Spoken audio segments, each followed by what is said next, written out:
Pendant ces moments de crise que traverse notre pays, la République démocratique du Congo, ses fils et de ses filles, pour sa protection, sa préservation.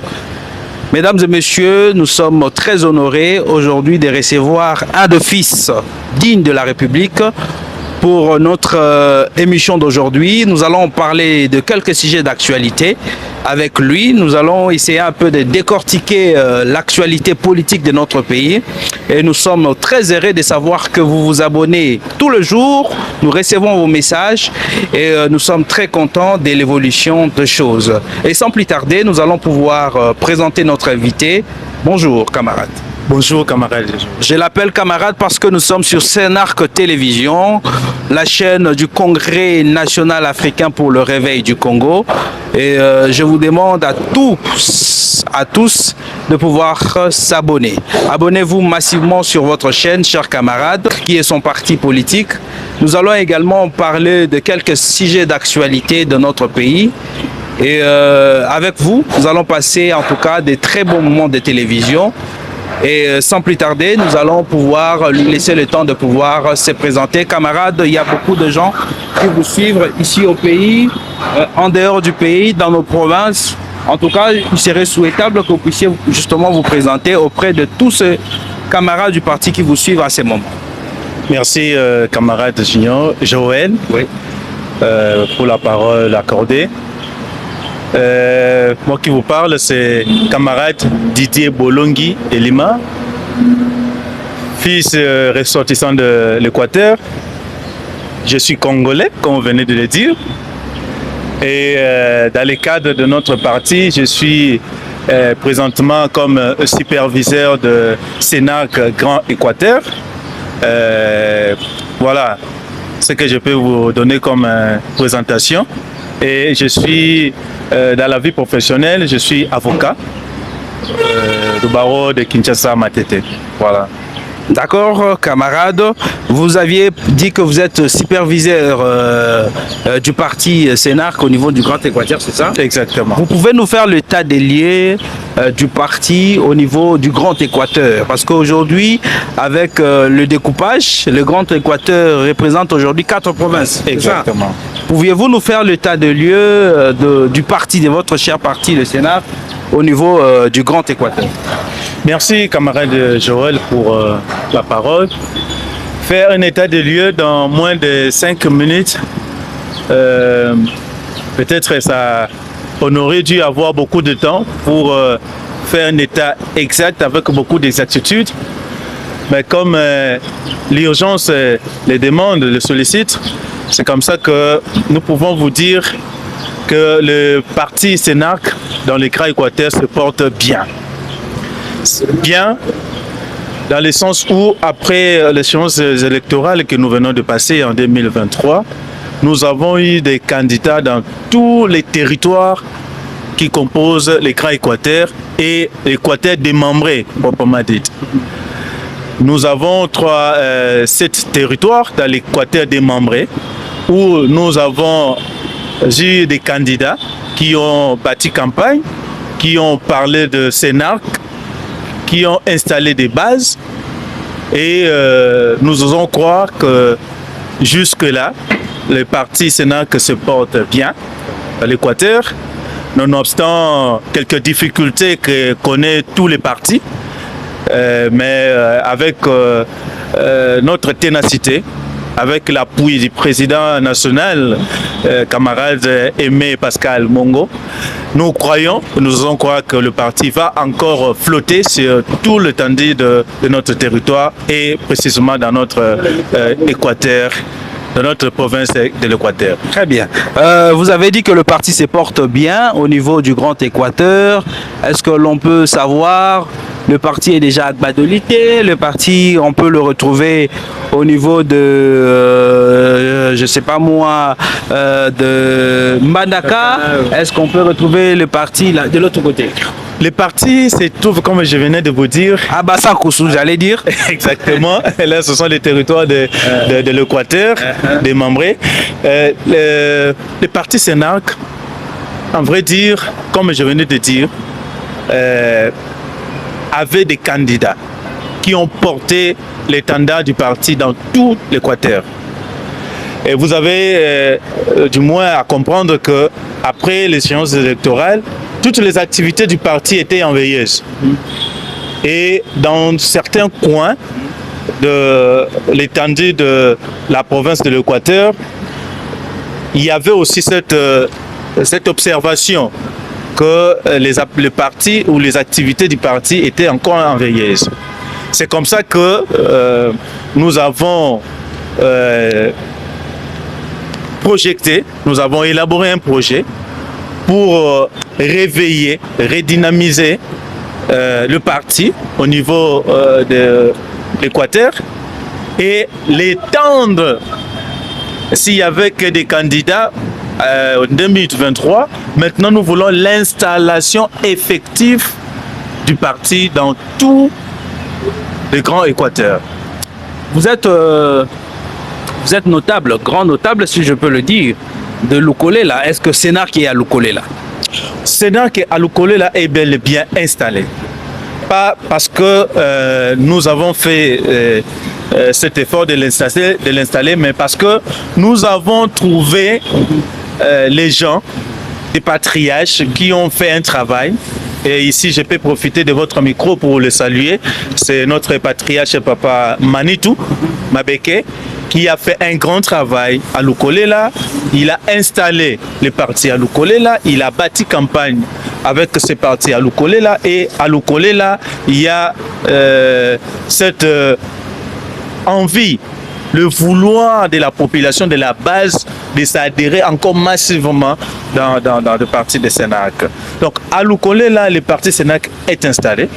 Néanmoins, comme je viens de dire, il faut maintenant chercher comment redynamiser cette équipe qui est là, leur donner encore de tonus pour que Lukolela soit totalement le fief ou soit les sièges de parti Sénac à l'Équateur. Voilà, donc avant de fermer ces chapitres du Sénac, je voudrais savoir quelles sont les perspectives d'avenir.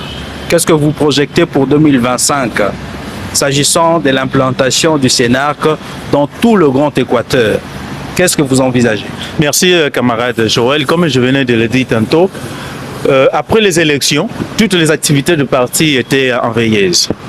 Alors nous avons connu des candidats qui ont parlé, qui ont travaillé dans les comptes du parti Sénac, mais à l'heure actuelle, ils pourront peut-être changer de parti ou être fatigués ou d'autres ne voudront plus travailler dans les partis. C'est comme ça que notre projet, le premier projet que nous avons présenté même au niveau de la présidente de notre parti, c'est de l'identification des animateurs de Sénac dans tout l'Équateur, parce que nous commençons par la province de l'Équateur démembrée, dans toutes les provinces, c'est-à-dire dans les 7 territoires qui composent l'Équateur.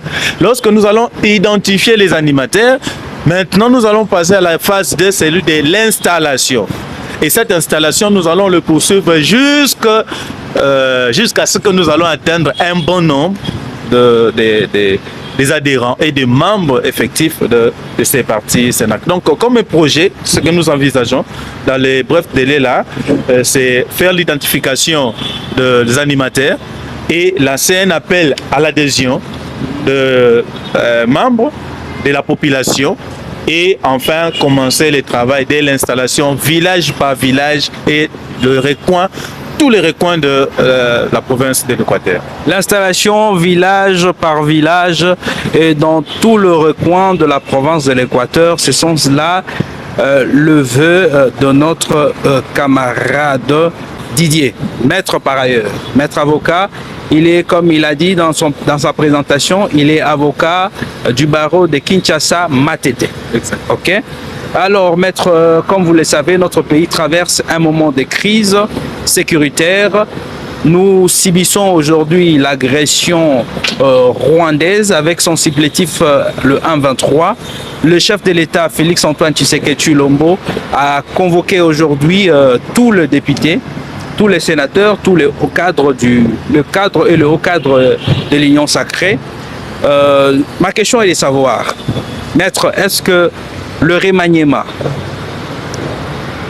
pourrait être l'un des sujets à l'ordre du jour par rapport à cette rencontre avec le chef de l'État, la rencontre du chef de l'État avec les élus. Est-ce que pensez-vous que le remaniement du gouvernement actuel, qui pour certains a failli par rapport à la gestion de cette question, pourrait être l'un des sujets qui sera abordé lors de cette rencontre du chef de l'État avec le membre de l'Union sacrée? Merci camarade Joël pour la question d'actualité. Cette question, je crois qu'elle est développée dans tous les sens. Mais ce que nous devons retenir, que nous soyons ici au Congo, que nous soyons à l'étranger, cette guerre injuste qui nous est imposée, nous les condamnons. Et nous savons les commanditaires auxquels nous adressons notre mot en disant que quelle que soit la durée que prendra cette guerre, nous sommes convaincus, comme le chef de l'État l'a dit, que le Congo va toujours remporter. Nous avons aussi suivi les mots de notre président national qui appelle à l'unité et à soutenir les efforts que notre président, le chef de l'État, son Excellence Félix Antoine Tshisekedi Tshilombo, est en train de mettre en place pour enfin terminer avec cette histoire de la guerre qui nous est imposée injustement. Nous osons croire que tous les Congolais, nous devons être animés par l'amour de patriotisme. Nous devons être animés par cet amour de soutenir les institutions de notre pays, soutenir le chef de l'État dans tout ce qu'il est en train d'entreprendre pour enfin ramener la paix, et surtout la paix, du parti est de notre pays et pourquoi pas dans tout l'étendue du territoire congolais. Et parce que nous disons que nous ne pouvons pas accepter que ne fût-ce qu'un centimètre de notre territoire soit sous quelconque tutelle d'un petit ou un grand pays qu'il soit. Alors, par rapport à la question de remaniement, je crois que le président de la République, chef de l'État, dans sa sagesse, s'il convoque aujourd'hui les cadres de l'Union sacrée, parce que c'est le moment est trop crucial. Il doit récolter les avis et considérations de tous. Parce que, comme vous le savez, le président aime beaucoup écouter avant d'agir. Donc, question de remaniement, ce n'est pas seulement question de voir les individus, mais c'est question d'avoir des gens qui seront capables d'amener cette guerre jusqu'à sa victoire. Voyez, donc nous attendons ce que l'Union sacrée va donner comme conseil au chef de l'État et nous allons soutenir la vision du chef de l'État jusqu'à notre dernier souffle. Merci. Vous allez soutenir la vision du chef de l'État jusqu'à votre dernier souffle. Ce sont là le mot de maître Didier, cadre du parti Sénarc, notable du territoire de Lukolela. Maître, votre dernier mot. Merci, camarade Joël. Je crois nous savons tous que notre pays est agressé par le Rwanda avec son supplétif le M23 et le mouvement des Nanga, auquel nous condamnons les actes qui sont en train de poser, qui n'ont pas de cœur humain, en massacrant leurs semblables, allais-je dire. Nous leur demandons d'arrêter parce que il y aura un moment où ils seront face à leurs actes et ils devront répondre dans ce qu'ils sont en train de faire. Quant à nous, les ressortissants de Lukolela, nous adressons un mot d'accompagnement à la vision du chef de l'État, de soutenir les efforts que nos vaillants soldats, les FARDC, sont en train de mener et les camarades de Wazalendo, nous devons les soutenir et soutenir aussi les partis Sénat, parce que c'est le berceau même des politiciens. Nous voulons former des politiciens qui ne seront pas seulement des des parleurs, des simples parleurs, mais nous voulons former des politiciens qui sauront poser des actes de patriotisme pour sauver ces pays contre toutes les attaques que nous avons et contre toutes les attaques que nous pourrons avoir dans l'avenir. Et quant à nos compatriotes de l'Équateur, nous sommes là. Les partis Sénac ouvrent ses portes. Comme je l'avais déjà annoncé, lorsque nous avons fait notre tournée à Lukolela, nous avons appelé toute la population. Nous devons soutenir ces partis. Ces partis Sénac, parti de notre camarade honorable Aimé Pascal Mongo, un homme de grand cœur qui aime le développement et qui soutient les actions sociales. Nous devons manifester notre adhésion. Et bientôt, comme je vous dis, camarade Joël, je vais vous appeler, je vais vous inviter à faire un tour avec moi à Lukolela. Nous allons faire le tour de l'Équateur et précisément à Lukolela, là où vous allez voir comment le camarade président national, il est en train de construire un stade auquel nous soutenons les actions, nous accompagnons les actions. Construire un stade. Un stade.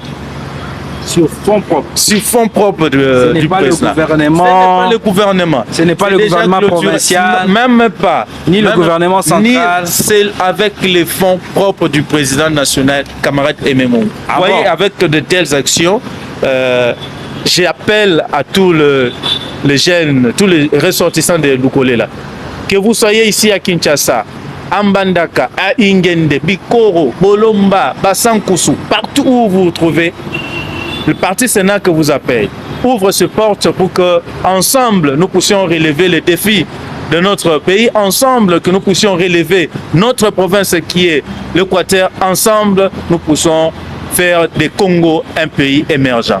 Merci. Merci camarades, un plaisir de passer un très bon moment avec un homme qui a de la matière, un passionné du Congo, un passionné de son parti. Nous espérons nous revoir très bientôt. Au revoir. Merci.